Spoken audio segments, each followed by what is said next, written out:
এলাম study gas 7031 চ্যানেলে। আজকে আমরা যে মাধ্যমিক 2026-এর অধ্যায় বেসিক নিয়ে আলোচনা করছি।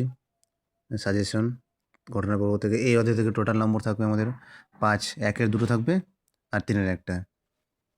তার মধ্যে আমরা এখান থেকে দেখবো যে এই যে কঠিন তরল গ্যাসীয় পদার্থের গুণাঙ্ক একটা 1 মার্কে থাকতে পারে, ঠিক আছে। এখানে দেখতে হবে। আর 3-এর থাকতে পারে এই যে প্রত্যেক জীবনের অভিজ্ঞতা থেকে তরলের প্রসারণ কীভাবে হচ্ছে, এই যে প্রশ্নটা দেখতে পাচ্ছ এটা তোমরা দেখতে পারো 3-এর ক্ষেত্রে, ঠিক আছে। তারপর এদিকে চলে আসো, যেটা যারা একটা কথা এই যে প্রত্যেক অভিজ্ঞতা থেকে গ্যাসের কত উদাহরণটা দিতে পারে একটা। আর এই যে ভেরি ইম্পর্টেন্ট 3 মার্কে থাকবে চার্লসের সূত্র, ভেরি ভেরি ইম্পর্টেন্ট, তোমরা এটা মিস করো না। এই যে চার্লসের সূত্র জেনে রাখো, এখান থেকে লিখতে পারো। এই যে চার্লসের সূত্রের গাণিতিক রূপ এটাও লিখতে পারো। খুব গুরুত্বপূর্ণ প্রশ্ন, তোমরা ভুল করো এটা।